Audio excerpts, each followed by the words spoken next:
विद्यार्थी मित्रांनो, नमस्कार. आज आपण डॉक्टर बाबासाहेब आंबेडकर मराठवाडा विद्यापीठ अंतर्गत नवीन राष्ट्रीय शैक्षणिक धोरण 2020 नुसार 2025-26 मध्ये BA प्रथम वर्ष द्वितीय सत्राच्या अभ्यासक्रमानुसार राज्यशास्त्र हा विषय आपण अभ्यासत आहोत. या विषयामध्ये BA प्रथम वर्षातील द्वितीय सत्राच्या विद्यार्थ्यांसाठी भारतीय संविधान आणि राजकारण हा पेपर ठेवण्यात आलेला आहे. या पेपरबाबत माहिती बघत असताना भारताने जे संविधान स्वीकारलं तेव्हापासून भारत हा प्रजासत्ताक देश म्हणून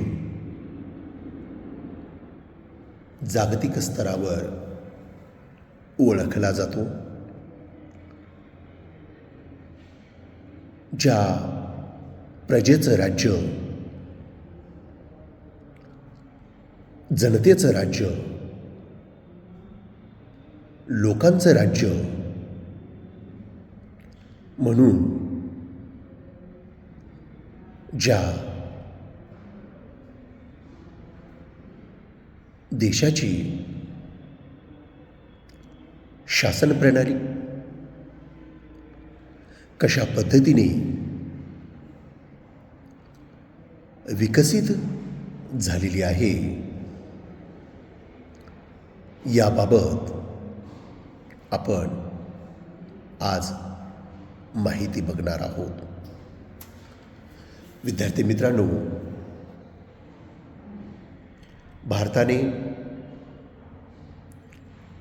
जे संविधान स्वीकारलेलं आहे 26 जानेवारी 1950 या दिवशी भारताने संविधान स्वीकारलेलं आहे. पण संविधान स्वीकारत असताना या संविधानाच्या ऐतिहासिक पार्श्वभूमीची माहिती कालच्या तासिकेमध्ये आपण बघत होतो. जे संविधान भारताने स्वीकारलेलं आहे त्या संविधानानुसार आपण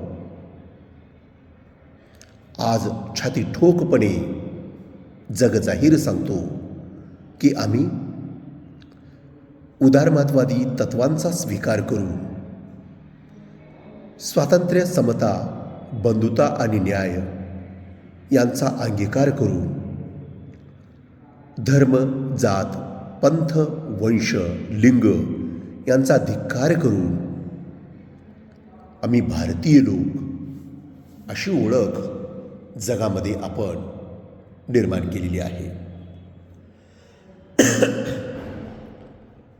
ही ओळख निर्माण करण्यामध्ये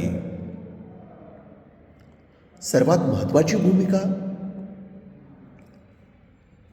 भारताने जे संविधान स्वीकारलेलं आहे ते संविधान निर्मित आहे. या निर्मित संविधानानुसार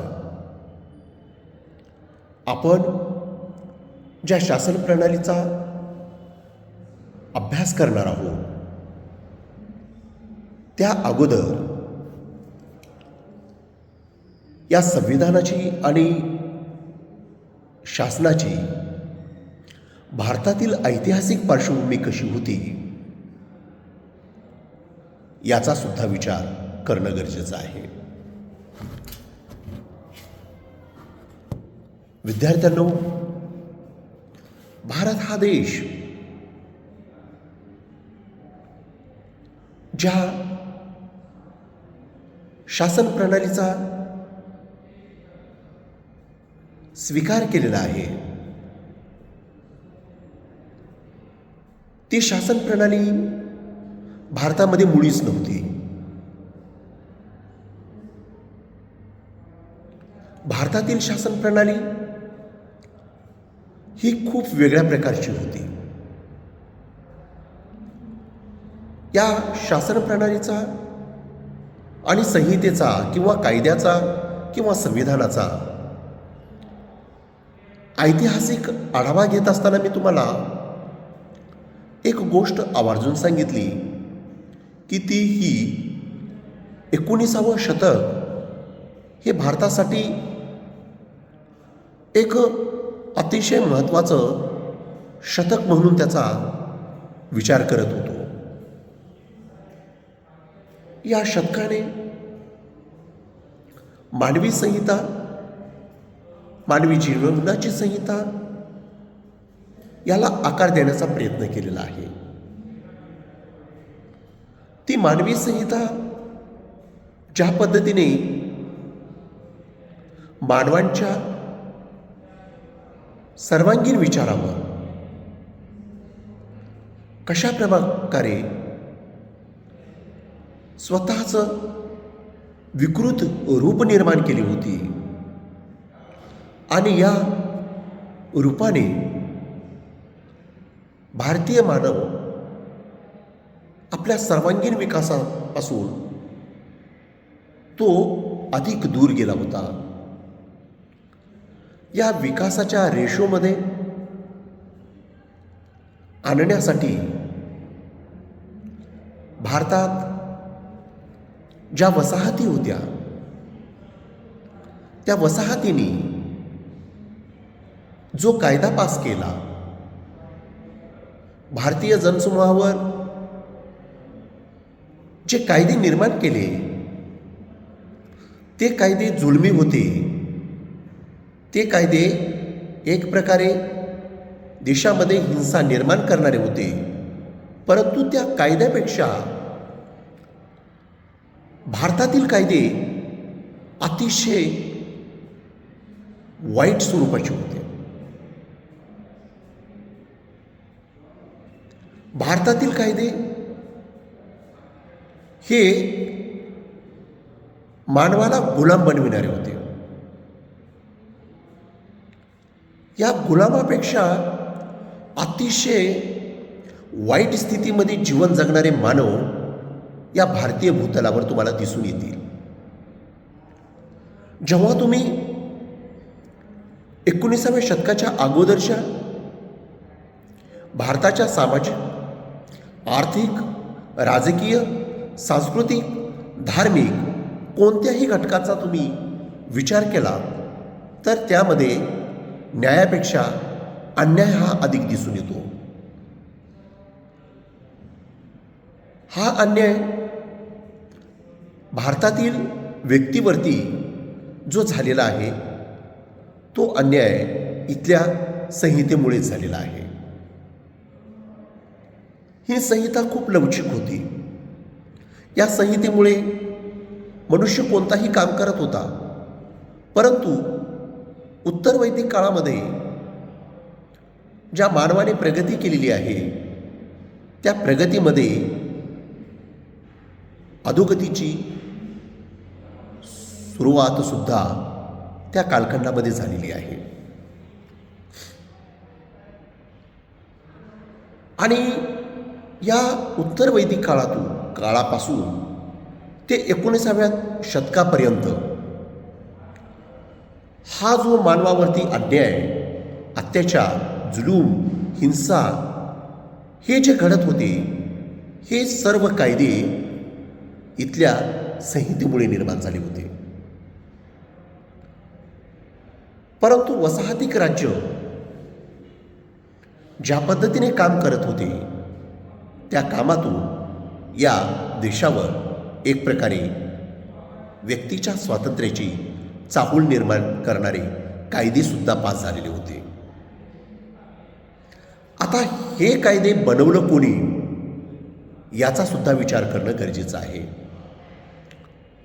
19व्या शतकाच्या दुसऱ्या दशकामध्ये भारतावरती ज्या इंग्रजांचं राज्य होतं त्या राज्यातील शासक या देशामध्ये काम करत असताना त्यांनी वेगवेगळे कायदे पास केले. त्या कायद्यातील सर्वात महत्त्वाचा जो कायदा आहे तो म्हणजे या देशातील जो भेद आहे, मग तो सामाजिक भेद आहे, तो सांस्कृतिक भेद आहे, तो शैक्षणिक भेद आहे, याला तिलांजली देण्याचं काम या ब्रिटिश शासकाने केलेलं आहे. महाराष्ट्रातील जे एल्फिन्स्टन जे शिक्षण मंडळाचे अध्यक्ष होते त्यांनी भारतात कायदाच बनवला की जे शिक्षण द्यावायचं आहे ते शिक्षण एका उच्च किंवा श्रेष्ठ वर्गापुरतं मर्यादित न ठेवता भारतातील जे अनेक वर्ग आहेत, समुदाय आहेत, त्यांनासुद्धा देणं गरजेचं आहे. आणि या निर्णयातून सर्व समुदायाला शिक्षण देण्याची संधी 1813 झाली. आणि 1813 झाल्यानंतर याचे परिणाम 1882च्या हंटर आयोगासमोर दिसतात. जो हंटर आयोग नियुक्त करण्यात आला होता त्या हंटर आयोगाद्वारे 1858 ते 1882 या 3 दशकामध्ये जे ब्रिटिशांनी भारतामध्ये जी शिक्षण प्रणाली राबवली त्याचा खराच चांगला परिणाम झालेला आहे का, या बाबतीत त्यांनी एक परिषद भरवली आणि त्या परिषदेला आवर्जून उपस्थित असणारे महात्मा ज्योतिराव फुले होते. त्यांनी जी मांडणी केलेली आहे त्या मांडणीमध्ये त्यांनी खूप छान असं वर्णन भारतीय समाजव्यवस्थेचं, भारतीय राज्यव्यवस्थेचं आणि भारतीय शिक्षण व्यवस्थेचं केलेले आहे. या अहवालाद्वारे एक गोष्ट सिद्ध होते ती ही की भारतामध्ये जी विषमता होती ती विषमता दूर करण्यामध्ये ब्रिटिशांनी जे धोरण राबविले ते अत्यंत मूलगामी आणि महत्त्वाचे होते. त्या तत्त्वाचा स्वीकार करून भारताचा एक प्रकारे विकास होणार ही शाश्वती महात्मा फुले यांनी दिलेली होती. त्यामुळे त्यांच्या या योगदानाचा समाजावर, राज्यावर आणि शासनावर खूप असा प्रभाव पडलेला आहे. धन्यवाद.